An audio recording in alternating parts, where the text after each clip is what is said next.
Good afternoon on what is a mild, bright and sunny day. It is Sunday the 17th of March, St Patrick's Day, and I'm in the Read Nook with a nice hot cup of tea.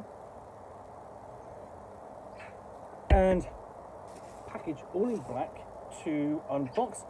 And this has come from Games Omnivorous. So I've got to tear my way through this black wrapping. Quite a lot of it to get through to the next kind of. What did I do with the knife? I need to find the knife. I'll put it out there. So I need to cut my way through this.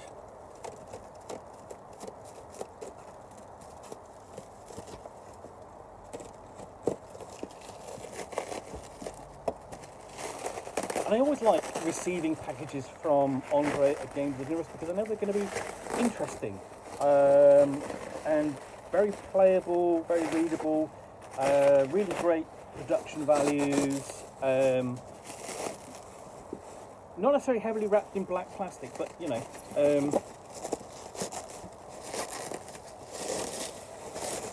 Almost there. Very, very strongly waterproof.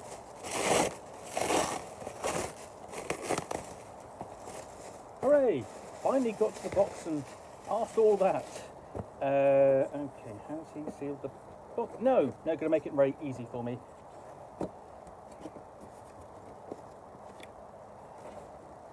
And the first thing I pull out of here is Games Omnivorous bag. That's a bonus.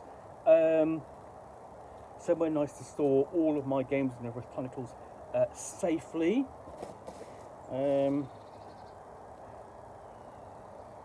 Games Omnivorous die, a bonus, that's thank you very much. And then what I've got in here is a bit of a coaster and a sticker and a couple of elastic bands. They're not for my hair, they're there for a good reason. Because what I've got is this and this, which are part of the Manifestus Omnivorous project from Games Omnivorous. So, Manifestus Omnivorous, and this is essentially, you've got 10 rules. So, 1, all books are adventures. 2, the adventures must be system agnostic. 3, the adventures must take place on Earth. 4, the adventurers can only have one location. 5, the adventurers can only have one monster. 6, the adventurers must include suffragi or osteophagy. 7, the adventurers must include a voracious eater. 8, the adventurers must have less than 6,666 words. 9, the adventurers can only be in 2 colours. The Lost Rules. The adventurers cannot have good taste. So, that applies to both Brain Exploder and Cog Eat Cog. So the one I'm going to look at first is Cog Eat Cog. And that comes away. And what we've got in here, this is the emergency evacuation plan for Hoodwink Bamboozle. There we go. A company. And this is the play location. I mean, it's not one room, it's one building. That counts as one location. And that's essentially a cutaway where you can see all the locations within those facilities, including, so for example, you've got the car park, underground car park at the bottom there, all the way up to the corporate offices. There's something monstrous. So that looks interesting.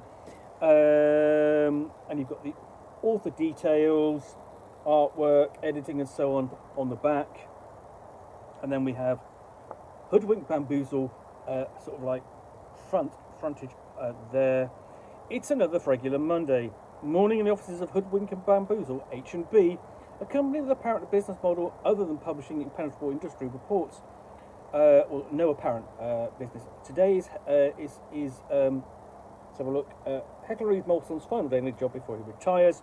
Rule would be if his head hadn't burst like a prop comics closing hit bit just as he tried on his farewell watch, expelling a nanobiotic cloud and exposing his colleagues to an unknown myco-malware, a fitting last hurrah for a faithful company man of over 48 years. On top of that, unrest is brewing in the basement. The Mantis touched have demanding pay rises and longer yard breaks.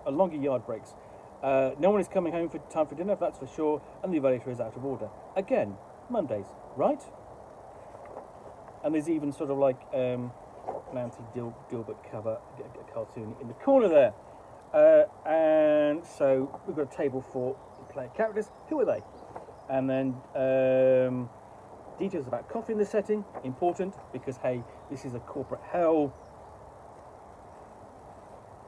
And then we've got the logistics of play with random encounters. So you've been exposed to malware, a couple of tables, as well as a turn tracker.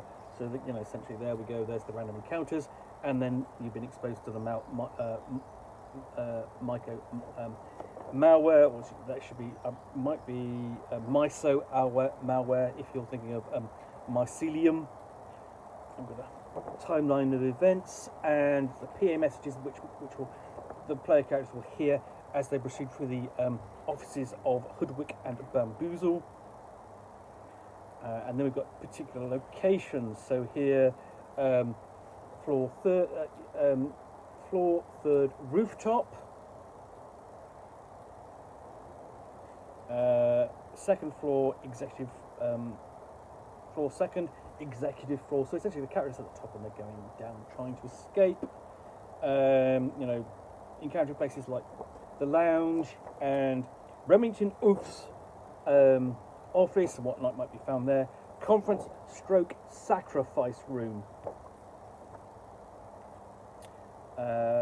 Floor first, work floor, where there's a cubicle farm, break room, coffee room, cafeteria, and you've got tables for what might be found in the kitchen and in the vending machines. Floor zero, ground floor, where the living dead have swarmed the premises, in the lobby, security room, and company store. Floor -1, basement, archive and parking lot and machine room.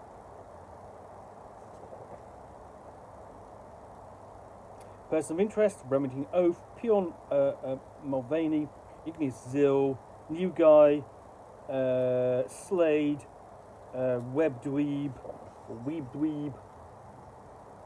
So those are the various imp NPCs that the player characters can run into. Then you've got Joe Monkless, Imelda van der Hoof, Anton Lorand, Eugene Poole, Are-You Nitrous, Hans Grubby.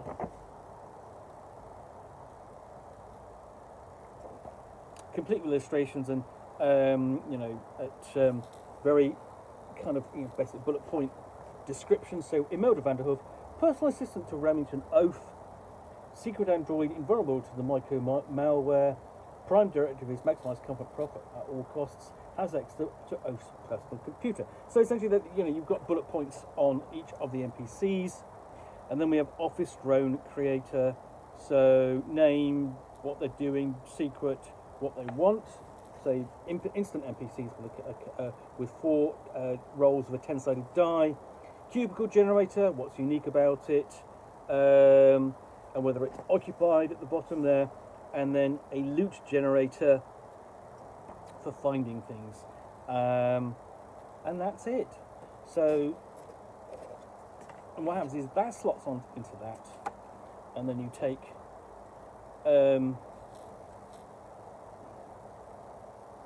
the rubber band, and these are quite big rubber band, and you slide it into place like that. There we go, and that sits like that all together like that. So that is Cog Eat Cog, a corporate horror show that gives the players one very bad Monday to survive, and then recover and wonder who they're going to work for on the Tuesday. So they better get their curriculum vitae out fairly quickly. So, hope you've enjoyed this unboxing in the Nook. If you have, then please do click on the like button down below. And if you've got any comments or feedback, I do appreciate you taking the time to post those. And lastly, if you want to be alerted to get more unboxings in the Nook, where you will find me out here with a box containing a book or game, or in this case a scenario which is part of the Manifestus Omnivorous, which I will unbox and chat about to the best extent of my knowledge for roughly 10 minutes or so, all of course accompanied by a nice hot cup of tea. Then please do click on the subscribe button down below. Thanks again for watching another unboxing in the Nook. I will be back again soon with another one. Bye for now.